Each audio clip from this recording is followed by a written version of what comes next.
नमस्ते, नमस्ते मेरे कृष्ण में हर एक भाई और बहनें। काफ़ी दिनों के बाद मैं आया हूँ। आप लोग मुझे पहले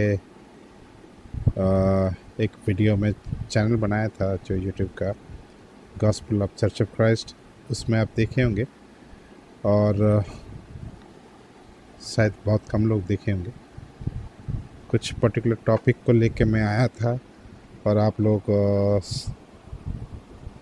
जो कॉमनली सब लोग को पता है, हर एक क्रिश्चियन को, बहुत सारे क्रिश्चियन को कुछ बातों को लेके बहुत कन्फ्यूज़न होता है, रहता है और अभी आगे भी रहता है, रहेगा।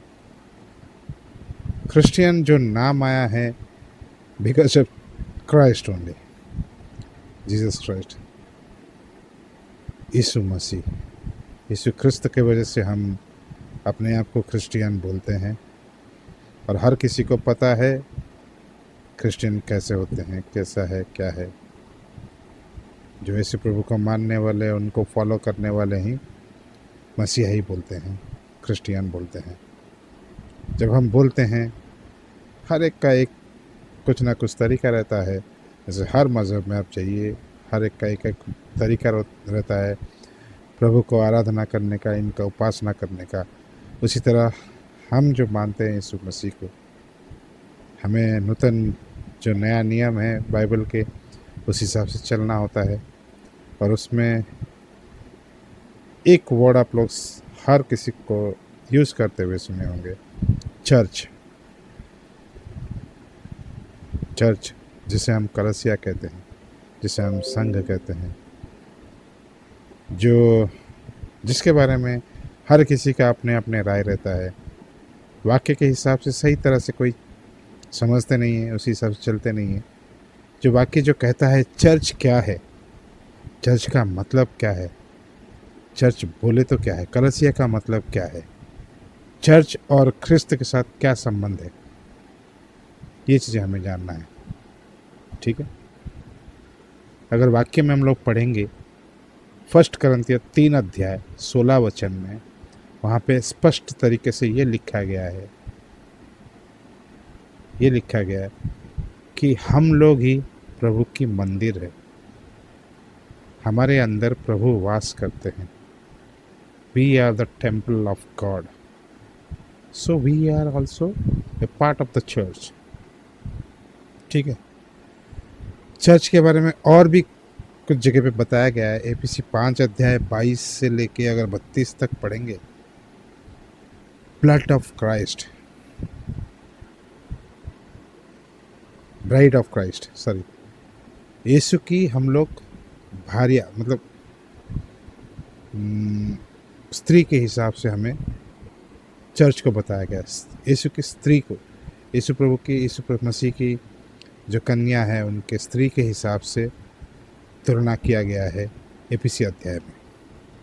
और कुछ जगह पे, एक जगह पे लिखा हुआ है चर्च जो है बॉडी ऑफ द क्राइस्ट, यीशु की शरीर है चर्च, यीशु मसीह की शरीर है।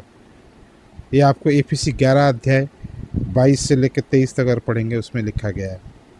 कलसिया 1 अध्याय 18 से लेकर 24 में पढ़ेंगे तो वहाँ पे लिखा गया यीशु मसीह के शरीर को ही चर्च कहा जाता है। नॉर्मली अगर हम लोग सोचेंगे, चर्च का मतलब एक पर्टिकुलर बिल्डिंग रहता है जहाँ पे लोग जाते हैं, संडे को संडे जाते हैं, वहाँ पे प्रार्थना करते हैं, प्रे करते हैं, बाइबल पढ़ते हैं, गाना गाते हैं, वापस आ जाते हैं। उसी को चर्च कहते हैं, सोचते हैं। वो चर्च नहीं है, वो एक जो आलय है, आलय मतलब जहाँ पे उपासना करने के लिए हम लोग जाते हैं, वो एक घर है, उपासना गृह है। वो चर्च नहीं होता है। चर्च हम लोग एक एक जने जो कि चर्च है। प्रभु ख्रिस्त के शरीर में हम शामिल हैं। प्रभु ख्रिस्त के जो मृत्यु में हम लोग इकट्ठा हुए हैं, उनके मृत्यु, पुनरुत्थान और समाधि प्राप्त और पुनरुत्थान को लेके ही चर्च जुड़ा हुआ है। जितने भी लोग बपतिस्मा लिए हैं, प्रभु यीशु को अपना उद्धारकर्ता मानने के बाद ही बपतिस्मा लिए हैं, और बपतिस्मा लेने के बाद हमें उस चर्च में शामिल हुए हैं। जो प्रेरित का 2 अध्याय में 38 से लेकर 42 तक अगर पढ़ेंगे उसमें हर चीज़ें लिखा गया है। ठीक है, तो हमें हर चीज़ों का सही मायने से समझना ज़रूरी है। जब तक हम इस बात को नहीं समझेंगे तो हमें आगे बहुत सारे दिक्कतें आएंगे। हम अलग अलग तरीके से सब काम करते रहेंगे, प्रभु को इस चीज़ एक्सेप्ट नहीं होगा। इसके बारे में विस्तार से बात करेंगे। आज के लिए मैं इतना सा बोल रहा हूँ क्योंकि वीडियो के लिए मेरे पास ज़्यादा वक्त नहीं है। आगे का और एक वीडियो जिसमें लाऊंगा, जिसमें सही तरह से हर एक चीज़ों का मीनिंग रहेगा। वाक्य को निकाल के बैठना है हमें। जब भी मैं ये जो वीडियो देखेंगे आप लोग, तो उस टाइम अगर आपके पास एक हैंडी बाइबल मोबाइल में या कहीं भी रहेगा तो उसको अगर पढ़ेंगे तो हर बातों को समझ में आएगा। जो भी करना है हमें अपने मुँह ज़ुबानी से बातें नहीं करना है। जो वाक्य में लिखा गया उसी हिसाब से करना है, तभी जाके हम प्रभु को महिमा कर पाएंगे। आज के लिए इतना ही बोल रहा हूँ। धन्यवाद।